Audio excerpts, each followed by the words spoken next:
Lisir wangi sliramu tumaking sirno ojo tangi kanmu guling awas jo ngetoro aku lagi bang wingo Yen setan kang tak utusi Dadyo sembarang Wojo layu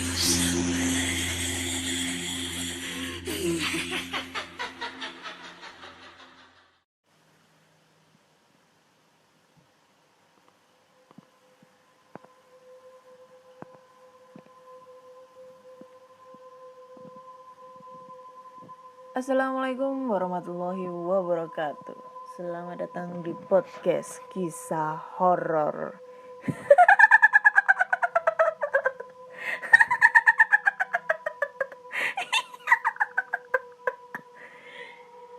Masih bersama dengan Ana di sini akan membacakan cerita horor ataupun email berhantu yang sudah dikirimkan teman-teman melalui podcast kisah horor@gmail.com ataupun di DM Instagram podcast kisah horor dan DM Instagram Ano Olive. Udah 1 minggu lebih ya kayaknya aku nggak pernah up episode terbaru ya karena kemarin lagi sibuk, di satu sisi lain lagi ada problem sedikit gitu ya tentang masalah hati. Jadinya nggak mood banget buat cerita-cerita gitu ya, buat ngapa-ngapain gitu ya, sampai banyak banget yang komen story aku yang lagi galau-galau gitu. Ya kayak gitulah kehidupan, ada senang ada sedih gitu ya. So kali ini aku akan membacakan cerita-cerita horor yang sudah dikirimkan teman-teman melalui Instagram sama email. Udah banyak banget yang nge-DM juga. Episode terbaru kapan, episode ke-70 kapan di-up. Dan ini sekarang aku akan meng-up episode terbaru yang kebetulan hari ini hari Kamis tanggal 7 Januari 2021. Sebelumnya selamat ulang tahun untuk teman-teman yang merayakan ulang tahunnya di hari ini ya. Semoga panjang umur, sehat selalu dan dilancarkan rezekinya.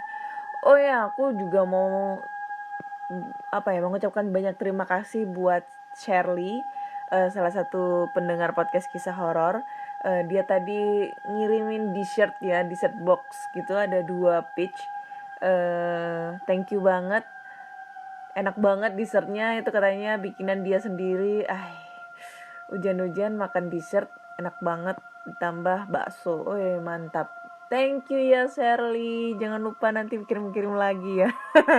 Dan masih dibuka endorse makanannya. Cile, biar semangat gitu ngebacainnya. Enggak bercanda. Oke, kali ini aku akan membacakan cerita horor dimulai dari Instagram ya di episode 70 kali ini. Assalamualaikum Kak Ana. Waalaikumsalam. Aku Anissa. Pengen menceritakan pengalamanku ya, mungkin dia. Dimulai waktu aku berada di rumah sakit di daerah Jakarta Barat.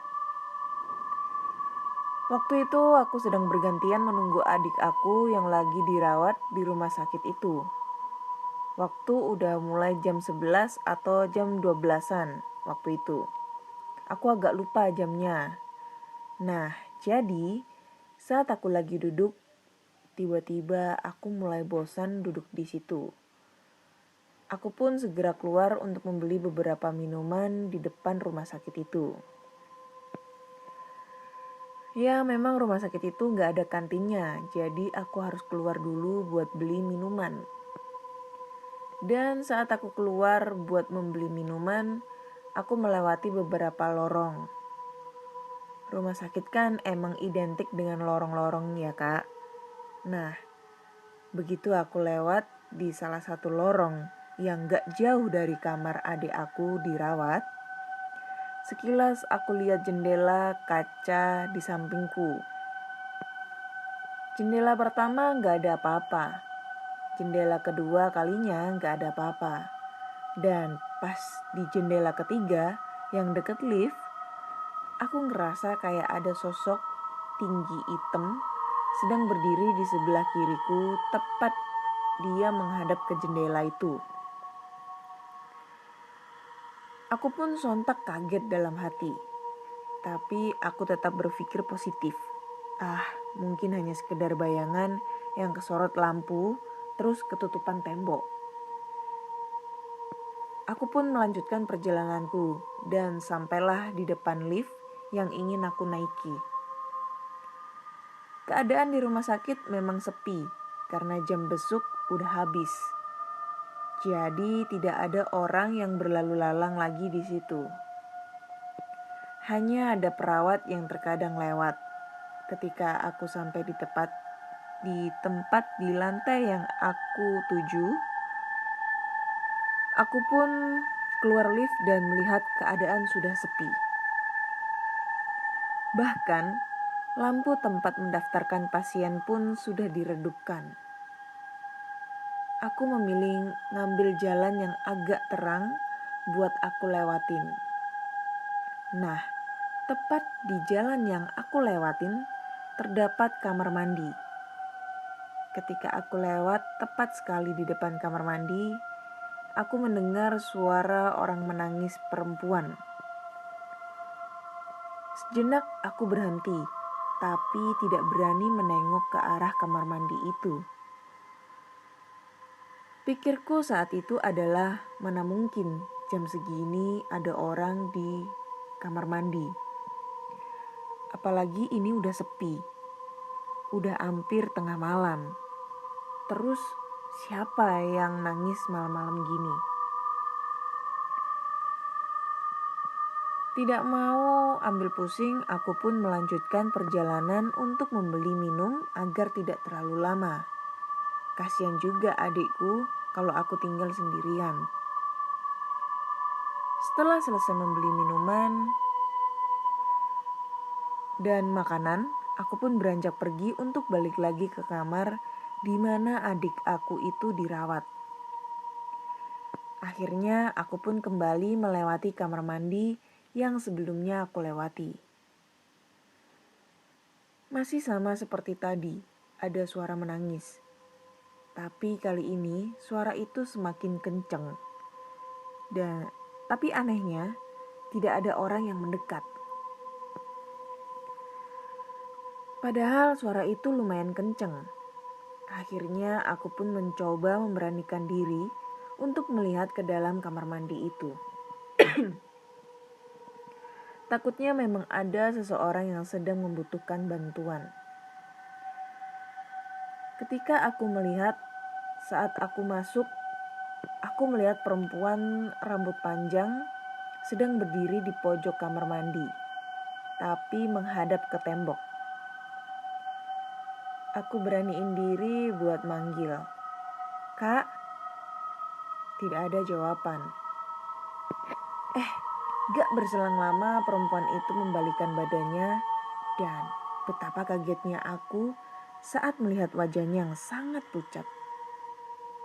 Bola mata yang kosong dan seketika kakiku terasa lemas. Aku pun mencoba pergi dan setengah berlari dari tempat itu menuju kamar tempat adik aku dirawat. Mungkin orang-orang bingung melihat aku seperti itu waktu itu.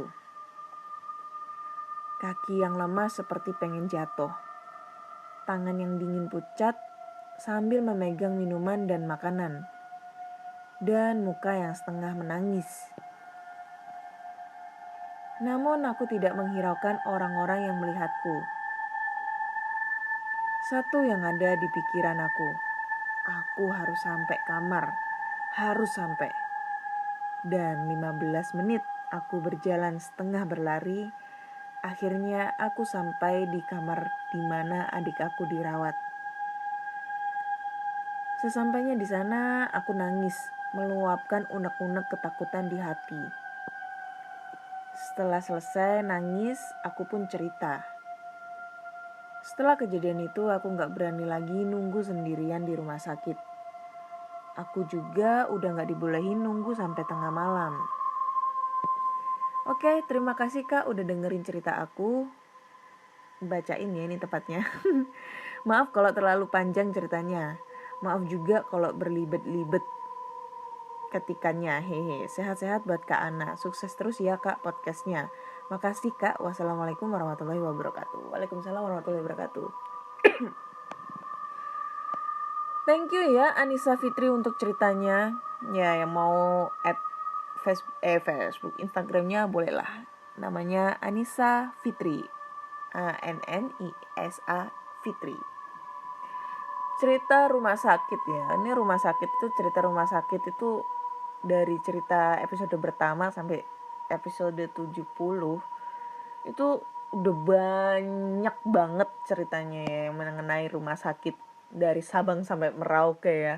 Di Jakarta, Makassar, di mana lagi? Bogor, di Surabaya, terus di Semarang. Terus di mana lagi? Banyak banget deh cerita rumah sakit. Dan memang ya, rumah sakit itu, cerita tentang rumah sakit itu identiknya itu pasti nggak jauh-jauh dari hal mistis gitu ya. Maksudnya hal-hal serem yang pernah kita alami selama kita mungkin dirawat di rumah sakit ataupun nungguin yang lagi sakit gitu, tidur di sana. Jadi aku juga udah sering cerita ya tentang pengalamanku di rumah sakit. Dan mungkin udah habis ceritaku tentang masalah rumah sakit, pengalaman horor di rumah sakit. Jakarta Barat. Oke, yang rumahnya di daerah Jakarta Barat pasti tahu ya ini rumah sakit apa. Mungkin di sana rumah sakitnya nggak begitu banyak ya. Kalau di Surabaya itu banyak banget rumah sakitnya. Tapi kalau di Jakarta mungkin ya paling ini di RSUD ya, mungkin di RSUD, pasti lebih seringnya di RSUD gitulah. Kayak gitu. Thank you Anissa buat ceritanya. Oke, next kita masuk ke email ya. Email. Cerita email. Banyak banget.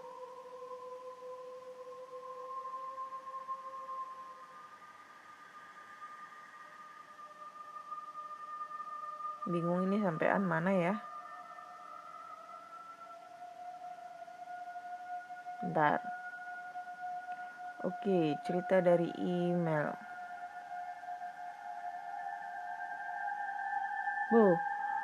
Lemot seketika. Nah, ini dia.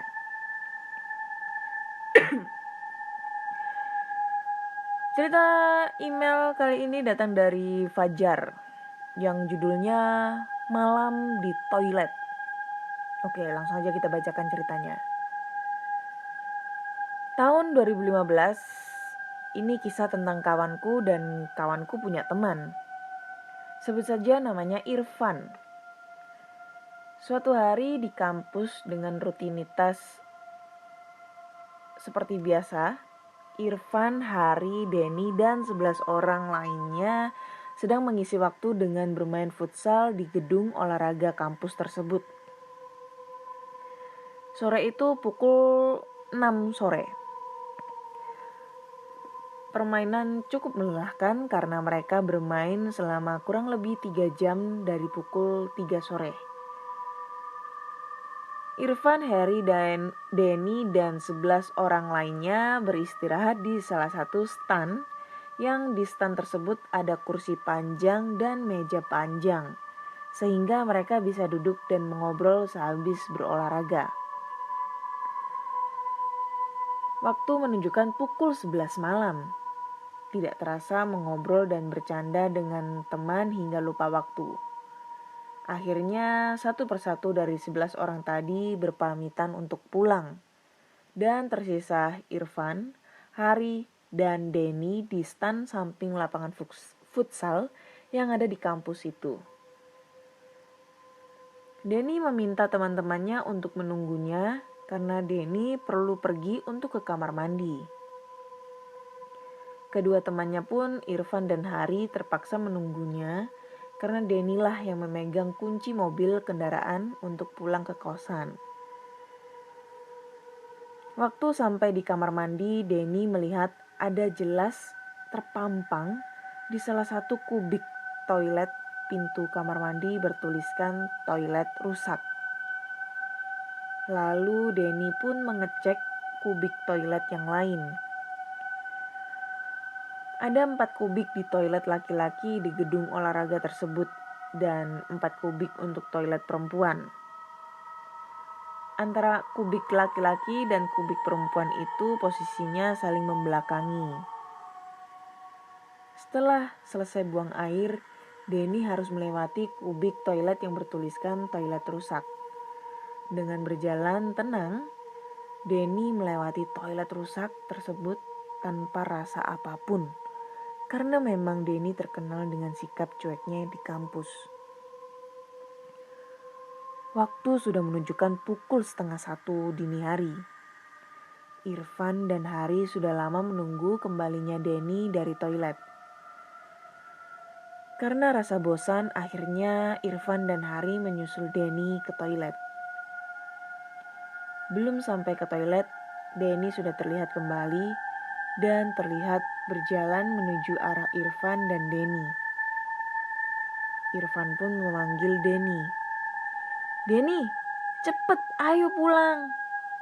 Suaranya hampir terdengar oleh area gedung olahraga, karena memang suasananya sudah sangat sepi. Ada yang aneh dengan sikap Denny waktu dipanggil Irfan dari kejauhan. Respon Denny bukannya mempercepat langkahnya untuk menghampiri Irfan dan Hari, tapi malah terlihat seperti hanya melambai-lambaikan tangannya kepada Irfan dan Hari dan mengajak mereka untuk mendekat ke arah Denny. Irfan pun kesal dan membuat suara keras lagi. "Ayo, lu mau pulang kagak?" Suaranya terdengar ke seluruh gedung olahraga. Shh. Tiba-tiba ada suara cukup jelas terdengar dari belakang mereka.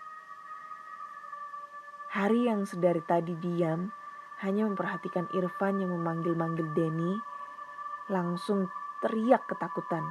"Hi, jangan keras-keras bego." Setengah membentak Irfan yang mengeluarkan suara yang sangat keras sehingga mungkin mengakibatkan dimensi lain terganggu. Irfan dan Hari saling bertatap pandang dan bercekcok dengan suara yang relatif rendah. Iya, maaf." Irfan meminta maaf ke Hari yang sedang ketakutan. Mata mereka kembali mencari posisi Denny. Mata Hari dan Irfan mencari ke arah kanan, lalu mencari ke arah kiri, kemudian bingung. Denny yang tadi melambai-lambaikan tangan sudah tidak terlihat. Padahal sebelumnya jelas-jelas mereka melihat Denny di arah pukul 2. "Si Denny kemana lagi ya?" tanya Irfan dengan suara yang pelan. "Udah duluan mungkin. Yuk, balik ke stan aja, Van," balas Hari, tidak kuasa membendung rasa ngerinya akibat mendengar suara yang tidak tahu asalnya dari mana. Sampai di stan, Irfan dan Hari merasa lega melihat Denny sedang rapi-rapi pakaian ke dalam tas, bersiap untuk pulang. "Lu pada kemana sih? Gue nungguin dari tadi sampai kesel sambil rapi-rapi nih." Denny menyambut kedua temannya yang kembali dari arah toilet dengan nada yang agak kesal. "Bacot lu, gue panggil-panggil malah ngilang. Apes nih gue sama si Irfan nyusul lu ke toilet," balas Hari yang merasa dirugikan karena menyusul Denny ke toilet. Dahi Denny merengut ke arah Hari yang membalas dengan nada kekesalan terhadapnya, yang padahal dia juga kesal karena menunggu lama. Denny mendorong pundak Hari dengan keras. "Maksud lu apa? Lu ngajak ribut?" Nada keras dari Denny setelah mendorong Hari. "Lah, kok malah bertengkar nih orang?" Pertengkaran mereka berhenti karena mereka mendengar Irfan memanggil mereka dengan suara yang bergetar yang dari tadi melamun melihat ke arah jam 12. Bro, ayo pulang bro, ayo cepetan pulang. Hari dan Denny penasaran dengan apa yang dilihat Irfan di depannya. Lalu dengan menengok pelan-pelan ke arah jam 12, setelah tepat mata mereka tertuju ke arah jam 12, tanpa berpikir panjang mereka bertiga langsung berlari ke arah mobil dan menghidupkan mobil. Kemudian karena parkiran kosong lalu Denny tancap gas. Kisah ini ditutup dengan pertanyaan dari kepolisian ke Irfan. Apa sebenarnya penyebab kecelakaan mobil yang Denny kemudikan sehingga merenggut nyawa Hari dan Denny? Hah? Yang kebetulan Irfan tidak mengingat apa-apa setelah ditemukan pingsan di dekat toilet gedung olahraga pada pagi harinya oleh security yang berjaga di kampus itu. Sekian. Hah? Bentar. Ini gue bingung ceritanya ya. Maksudnya kayak gimana? Jadi ini ya.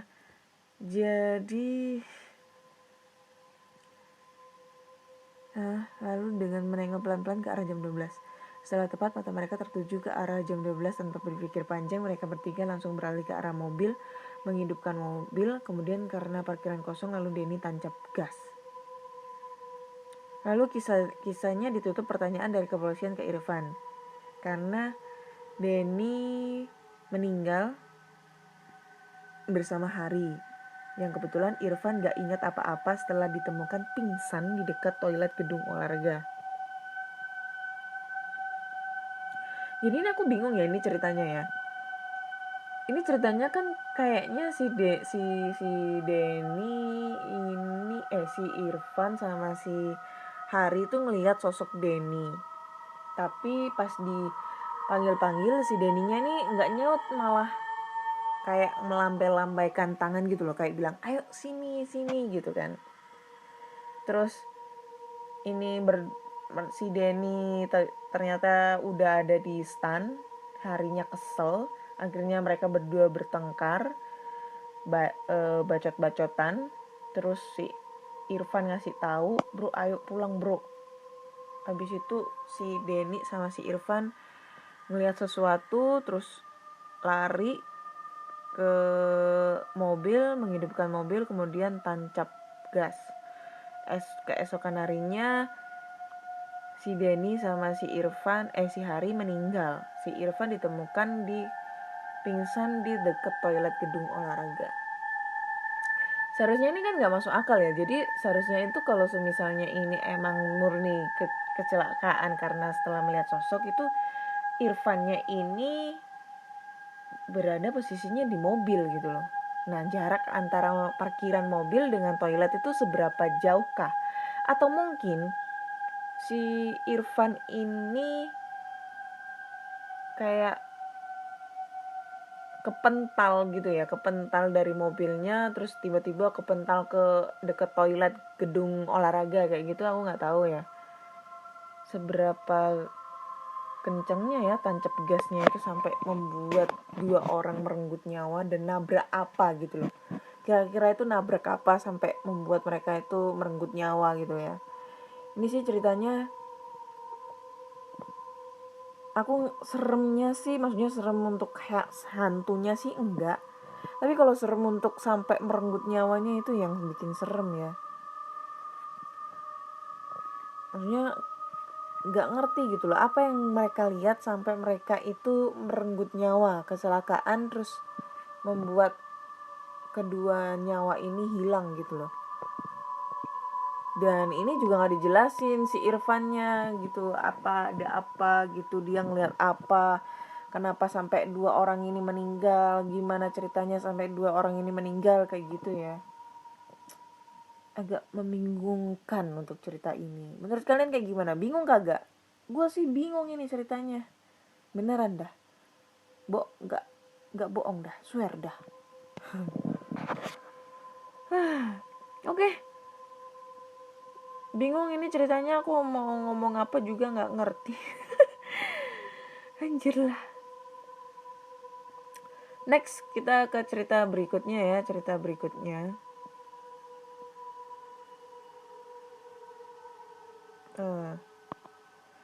Ini udah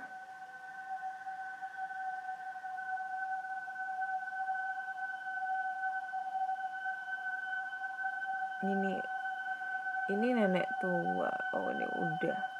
Jadi di sini.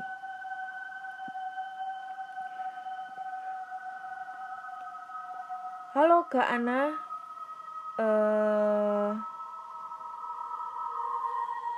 Ini udah belum ya? Oh gini. Aku mau cerita nih. Kisah nyata yang terjadi di daerah Bandung. Sebelumnya perkenalkan, nama saya Nia. Ini nama samaran ya Kak Ana. Jadi saat itu saya memiliki acara liburan bersama teman-teman saya yang masih di daerah Bandung. Dan di sana kami foto-foto. Setelah beberapa jam kemudian kami memutuskan untuk pulang. Dan sesampainya di rumah kira-kira maghrib, setelah itu saya dan teman-teman saling kirim foto di grup. Dan waktu menunjukkan jam 9 malam. Saat itu saya melihat foto sambil nunggu mengantuk. Saat baru beberapa detik melihat-lihat foto, dari luar kaca jendela kamar saya tiba-tiba ada suara wanita yang menangis.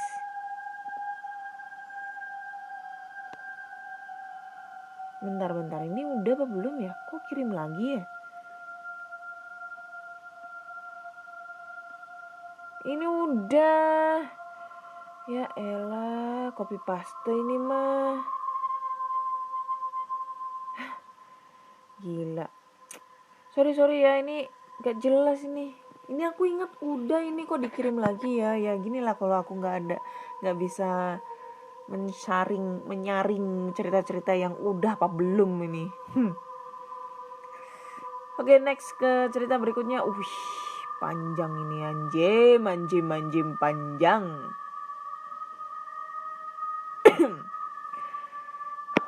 Oke, halo Kak Ana. Kali ini aku akan menceritakan tentang kisah perjalananku selama 2 hari 1 malam dengan kereta Bima, Jakarta, Surabaya.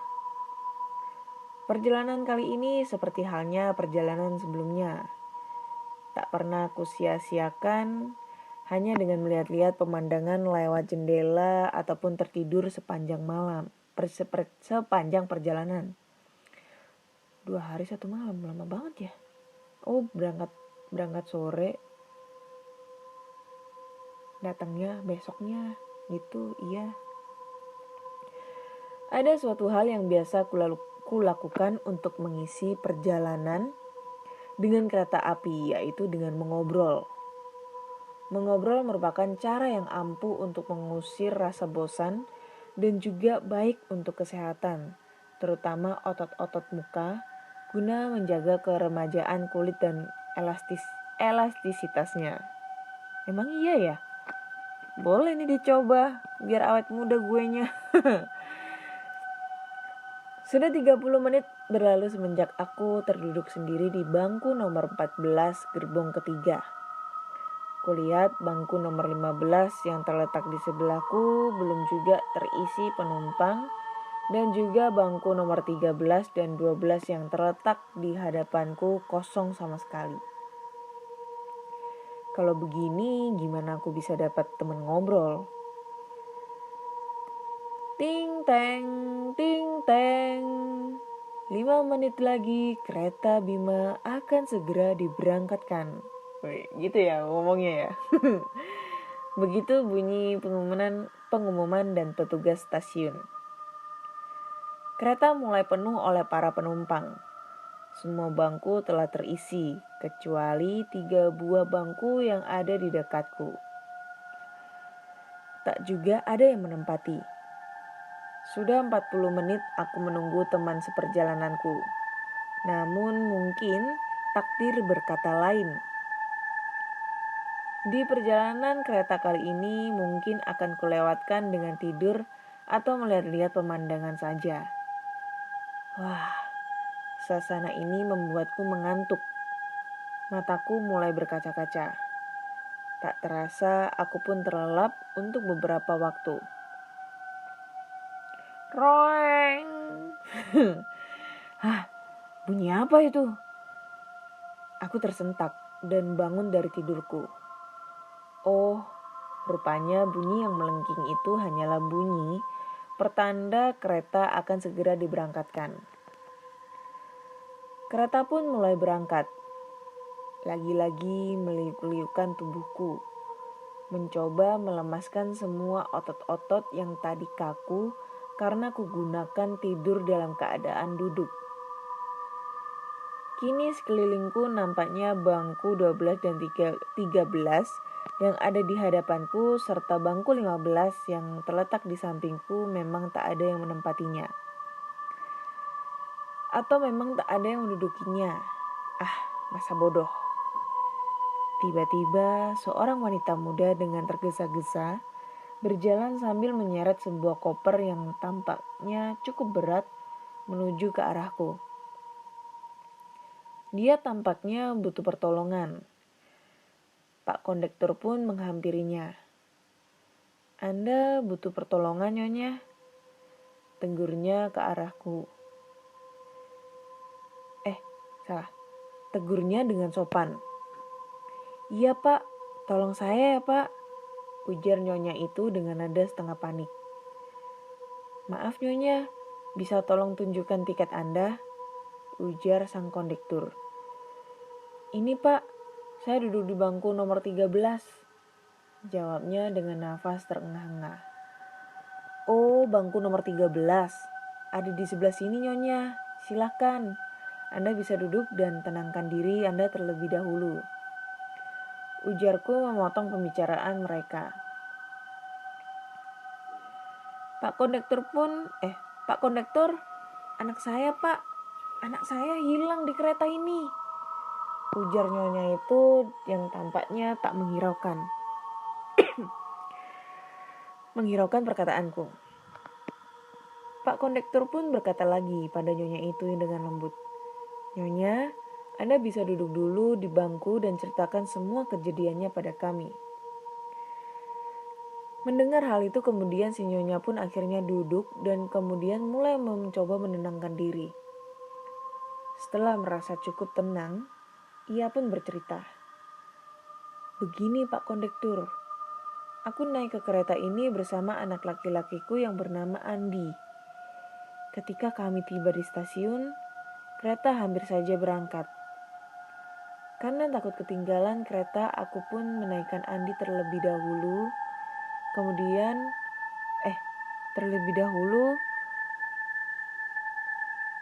Kemudian aku turun lagi untuk membawa koper yang kutitipkan pada seorang penjual makanan yang menunggu di depan pintu masuk gerbong 5 kereta ini. Sementara itu, Andi kusuruh mencari tempat duduk nomor 13 dan 14 yang telah kami pesan. Saat itu para penumpang masuk secara berdesakan. Mungkin mereka juga tak ingin ketinggalan kereta. Bahkan ketika aku ingin masuk, hampir saja aku terdorong keluar oleh penumpang lain yang juga turut berdesak-desakan. Dan sesampainya di dalam kereta, aku mencari-cari Andi dan tidak menemukannya. "Oh, begitu," ujar kondektur mangkut-mangkut. "Begini saja, Nyonya. Sekarang saya akan mencari anak Nyonya dan Nyonya silakan tunggu di sini. Oh iya, apakah Nyonya yakin kalau anak Nyonya sudah masuk ke dalam kereta ini?" tanya Pak kondektur. "Saya yakin, Pak. Anak saya tak mungkin keluar lagi. Karena ketika kami masuk, para penumpang yang lain juga masuk, bahkan hingga berdesak-desakan. Sehingga tak mungkin ia bisa keluar," jelas Nyonya itu. "Oh ya, bagaimana ciri-ciri anak Nyonya?" "Anak saya memakai baju kemeja warna biru laut dan celana pendek warna hitam. Umurnya 10 tahun. dan tingginya sekitar 150 cm. Ia berkacamata dan rambutnya hitam lurus, jawab nyonya itu. Ya, cukup jelas, kami pasti menemukannya, ujar sang kondektur meyakinkan nyonya itu. 5 menit telah berlalu, namun si kondektur tadi tak juga kembali. Nyonya itu tampak masih gelisah sejak tadi. Wajahnya memerah dipenuhi sejuta penyesalan. Maaf nyonya, mau permen? Ujarku seraya menyodorkan 5 bungkus permen coklat yang tadi kubeli dari pedagang kaki lima. Maaf, terima kasih, ujarnya menolak. Tenang saja nyonya, tak perlu gelisah. Anak nyonya pasti ditemukan. Mungkin saja dia tadi bingung dan tersesat di gerbong lain.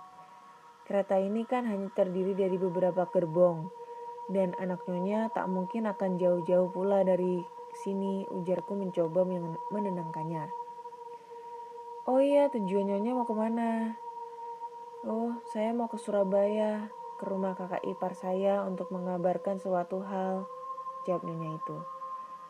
Lalu suami Anda? Dia baru saja wafat 3 hari yang lalu. Oh, maaf nyonya, saya turut berduka cita atas wafatnya suami nyonya. Waktu pun telah berlalu 2 jam lamanya. Hari kini mulai beranjak sore. Kereta api 8 gerbong yang kini kunaiki mulai menembus senja. Obrolanku dengan nyonya ini semakin menarik saja dan nampaknya si nyonya mulai melupakan anaknya yang belum juga ditemukan. Saat ini aku mulai tahu banyak tentang nyonya itu. Ternyata yang duduk di bangku nomor 12 adalah anaknya yang duduk di bangku nomor 15. Yang ada di sebelahku adalah suaminya yang kini telah wafat semenjak 3 hari yang lalu. Suaminya adalah seorang polisi lokal. Ia wafat karena tertembak ketika terjadi baku tembak dengan para perampok bank 3 hari yang lalu. Semula mereka bertiga memang hendak liburan ke rumah nenek anak sematawayangnya di Surabaya. Kematian sang ayah pada mulanya membuat rencana kepergian si nyonya dibatalkan. Namun karena si nyonya kemudian mendapatkan kabar bahwa ibundanya di kampung halaman sedang sakit keras dan dengan pertimbangan tiket yang sudah dipesan, jadilah mereka berdua memaksakan diri pergi ke Surabaya meskipun masih dalam suasana duka. Maaf nyonya, apa makanan favoritmu? Tanyaku. Aku amat menyukai coklat. Suamiku dan anakku juga menyukainya. Coklat sudah lama menjadi makanan favorit keluarga kami, jawabnya. Kalau Anda, Tuan? Aku juga suka coklat. Tapi terkadang aku juga suka permen dan juga kembang gula. Pokoknya semua makanan yang manis-manis aku menyukainya, jawabku. Tiba-tiba si nyonya itu mengeluarkan sebuah kotak dari tas kecil yang di pangkunya. Dan ia membuka kotak itu. Ternyata isinya adalah coklat. Anda mau coklat, Tuan? Ujarnya seraya menyodorkan kotak itu ke arahku. Aku pun mengambil 3 bungkus coklat dari kotak itu. Terima kasih nyonya, ucapku seraya menaruh 2 bungkus coklat ke dalam saku kemejaku. Sementara yang sebungkus lagi, ku buka dan ku masukkan ke dalam mulutku. Bagaimana rasanya, Tuan? Tanya nyonya itu. Enak sekali, jawabku. Ini kayak baca novel ya aku ya. Nyonya, itu cukup menarik untuk dijadikan teman ngobrol. Setelah sekian lama mengobrol, tampaknya aku mulai suka padanya. Mengambil kesempatan dalam kesempitan. Wanita itu lumayan cantik. Wajahnya sangat ayu dengan bibirnya yang manis.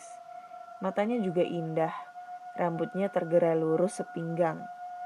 Lama-lama aku merasa tertarik kepadanya. Hatiku mulai bertanya-tanya, apakah aku telah jatuh cinta? Dalam sekejap kami menjadi lebih akrab. Rupanya si nyonya itu juga suka mengobrol sepertiku. Kami pun melanjutkan obrolan kami hingga lupa waktu. Sejam kemudian Pak Kondektur datang mengantarkan seorang anak berambut lurus dan berkacamata. "Oh, anakku." Si nyonya sejenak tersentak melihat anaknya, lalu memeluknya sambil meneteskan air mata. Ia baru ingat bahwa anaknya telah hilang di kereta beberapa jam yang lalu. Dengan perasaan bersalah, ia pun memeluk anaknya erat-erat sambil menangis. Aku dan Pak Kondektur hanya bisa memandang kedua anak dan ibu itu sambil tersenyum lega. Setelah itu si nyonya itu pun kemudian berterima kasih pada Pak Kondektur. "Maaf nyonya, kami terlalu lama menemukan anak Anda. Tampaknya anak Anda tersesat di kereta ini dan kelelahan. Lalu ia pun tertidur di dekat tumpukan barang di pojok gerbong 8. Tadinya kami tak mengira anak itu bersembunyi di sana. Namun setelah kami berpikir bahwa tak ada salahnya memeriksa tumpukan barang kami pun memeriksanya dan berhasil menemukan anak nyonya ini," jelas Pak Kondektur. "Tak apa-apa Pak Kondektur, yang penting saat ini anakku sudah ditemukan. Terima kasih Pak, saya ucapkan beribu-ribu terima kasih," ujar nyonya itu. "Tak apa nyonya, itu memang sudah tugas kami," ujar Pak Kondektur. Tak lama kemudian suasana pun kembali tenang. Sang anak sudah duduk di bangkunya dan si nyonya kembali melanjutkan obrolannya denganku. Kami pun mengobrol cukup lama dan kuperhatikan selama kami mengobrol, anak nyonya itu menatapku tajam ke arahku. Aku jadi sedikit salah tingkah. Anak nyonya itu tampaknya tak suka kepadaku. Ia lalu menarik-narik ibunya dan membisikkan sesuatu ke telinga ibunya. Si nyonya manggut-manggut lalu berbicara lirih kepadaku. "Tampaknya anakku tidak terlalu menyukaimu. Maaf ya, harap dimaklumi karena anakku baru saja kehilangan ayahnya. Jadi ia tak begitu suka kalau ada lelaki lain yang mendekatiku."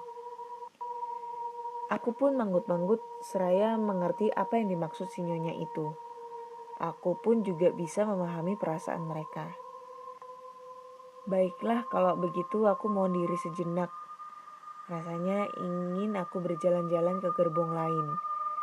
Lagi pula kakiku rasanya mulai kesemutan semenjak tadi duduk di bangku,"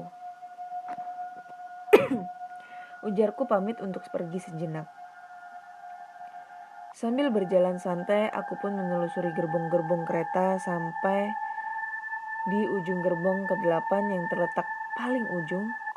Aku duduk di sebuah bangku kosong yang terletak di depan bagasi tempat barang-barang. Bangku-bangku di gerbong 8 nampaknya banyak yang kosong. Aku kemudian menatap keluar jendela sambil memandang bulan purnama yang membumbung tinggi di luar sana. Tak terasa 30 menit berlalu dengan cepatnya. Aku bangkit dari tempat duduk dan berjalan menuju bangku nomor 14, tempat dudukku yang semula. Mungkin si anak tadi sudah lelah tertidur dan aku pun bisa ngobrol lagi dengan si nyonya tadi, pikirku. Namun sesampainya di bangkuku, yang ada hanya anak tadi yang masih terjaga. Kemudian aku pun duduk dan memberanikan diri bertanya kepada anak itu. "Nak, di mana ibumu? Mau apa kamu mencari-cari ibuku? Lagi pula, apa urusanmu menanyakan di mana ia berada? Toh kamu kan bukan ayahku," ucapnya kasar. Hatiku bergetar mendengar perkataan anak kecil itu. Sesaat, aku menganggap anak ini kurang ajar. Tapi mungkin ada benarnya juga. walaupun aku suka kepada ibunya. Tapi kan ia sudah berkeluarga dan sulit bagi sebuah keluarga untuk dengan mudah kehilangan salah satu anggota keluarga yang dicintainya, maupun dimasuki oleh orang yang baru mereka kenal. Aku dan anak itu pun terdiam beberapa lama, kemudian anak itu tertidur pulas. Aku pun mulai mengantuk karena semenjak tadi hanya dia mengunci mulut. Akhirnya aku pun memejamkan mata dan tertidur pulas. Beberapa saat kemudian terdengar lagi olehku deru roda-roda kereta yang berirama. Aku pun mulai membuka mataku lagi. Tampak klinis dan dia juga tampak lebih arif dengan kacamatanya. Aku mulai bingung. Bukankah yang tadi duduk di hadapanku ini seorang nyonya dan anaknya? Mungkin saja aku sedang bermimpi, batinku. Aku pun berkenalan dengan pria itu. Namanya Andi. Persis seperti nama anak kecil yang kutemui dalam mimpiku tadi. Dan kami pun mengobrol tentang segala hal. Andi mulai terbawa pembicaraan. Begitu pula denganku. Kami saling berbagi pengalaman, berbagi cerita, dan juga berbagi alamat dan nomor telepon. Oh ya Tuan, maukah engkau kuceritakan sebuah kisah menarik saat aku berumur 10 tahun? Tanya Andi. Oh, tentu saja, jawabku. Baiklah, akan kuceritakan. Andi pun bercerita tentang pengalamannya ketika ia berusia 10 tahun. Ketika itu ia tersesat di gerbong kereta dan tidur di bagasi barang. Dan saat ditemukan dan dibawa oleh kondektur menemui ibunya, ia mendapati ibunya sedang asik mengobrol dengan seorang pria yang tak ia kenal, dan ia pun akhirnya merasa cemburu karena belum lama ayahnya meninggal. Ia tak ingin punya ayah yang baru karena ia amat mencintai ayahnya. Andi menyuruh ibunya agar berhenti mengobrol dengan lelaki itu dan menyuruhnya pergi. Lalu sesudah lelaki itu pergi, Andi bertengkar dengan ibunya sehingga ibunya kesal dan akhirnya pergi untuk pindah gerbong. Ketika ibunya telah pergi, lelaki yang semenjak tadi mengobrol dengan ibunya datang kembali dan menanyakan tentang keberadaan ibunya. Andi menjawab dengan nada ketus. Mau apa kamu cari-cari ibuku? Lagi pula, apa urusanmu menanyakan di mana ia berada? Toh, kamu kan bukan ayahku. Aku merasa bersalah dengan perbuatanku terhadap lelaki itu, dan ingin rasanya aku memohon maaf atas sikap kasarku dulu kepadanya. Andi menutup ceritanya. Lalu di mana ibumu saat ini? Tanyaku. Ibuku pindah gerbong dan ternyata ia pindah ke gerbong belakang. Beberapa saat setelah aku tertidur, aku merasa aneh dan beranjak dari tempat dudukku. Tiba-tiba terjadi tabrakan antara kereta yang kutumpangi dengan kereta lain. Saat itu aku berada di gerbong 3 dan selamat. Sedangkan ibuku rupanya tewas karena ia pindah ke gerbong belakang yang hancur akibat tabrakan itu. Aku amat menyesal seandainya saja aku membiarkan ibuku tetap mengobrol dengan pria itu. Mungkin ibuku tak akan pindah gerbong dan menyusul ayahku ke alam baka. Andi menjelaskan panjang lebar untuk kesekian kalinya. Oh, aku turut bersedih atas pengalamanmu yang amat menyedihkan, ujarku bersimpati. Dalam hati aku berpikir mungkinkah aku melenggang ke masa lalu selama aku tertidur, ataukah mimpi itu hanya kebetulan saja. Boleh aku tanya sesuatu? Tanyaku. Oh iya, silakan, jawab Andi. Aku ingin tahu, saat kau terbangun sebelum kecelakaan itu, kau tahu di mana pria yang duduk di hadapanmu? Tanyaku lagi. Kurasa ia pergi ke gerbong lain saat aku tertidur. Yang jelas, aku tidak menemukannya saat aku terbangun. 1001 tanda tanya mulai memusar di dadaku. Apakah benar pria yang ada di masa lalu itu adalah aku? Sesaat aku masih ingat senyuman nyonya yang tadi duduk di bangku nomor 13 dan mengobrol denganku sambil menunggu anaknya ditemukan. Hatiku mulai gundah. Tak mungkin ini suatu kebetulan, tapi bagaimana bisa? Maaf tuan, apa kau suka berjalan-jalan dengan kereta? Andi tiba-tiba memotong lamunanku. Oh, iya, tentu saja, jawabku gugup. Selama hidupku aku merasa dihantui perasaan bersalah terhadap pria yang kucaci maki 10 tahun yang lalu. Setiap aku berpergian naik kereta, aku selalu memesan bangku nomor 13, tempat dahulu ibuku duduk sebelum ia pergi untuk selama-lamanya. Dan aku juga selalu menceritakan kisah ini kepada setiap orang yang duduk di bangku 12, 14, dan 15. Aku juga selalu berpesan kepada semua orang yang kuceritakan tentang kisah ini untuk menyampaikan permohonan maafku yang sebesar-besarnya untuk pria yang 10 tahun lalu kucaci maki. Ibu dan ayahku di sana pasti tak suka memaafkanku jikalau permohonan maaf ini tak sampai kepada pria itu. Maukah Tuan membantuku? Pinta Andi. Baiklah, aku akan membantumu dan aku yakin pria itu sudah memaafkanmu. Karena dulu umurmu kan masih 10 tahun, ujarku menghibur Andi. Saat ini pasti pria itu sudah berumur sekitar 40 tahun dan mungkin dia sudah punya istri dan anak, ujar Andi. Kereta pun terus melaju, hingga akhirnya tiba di kota Surabaya.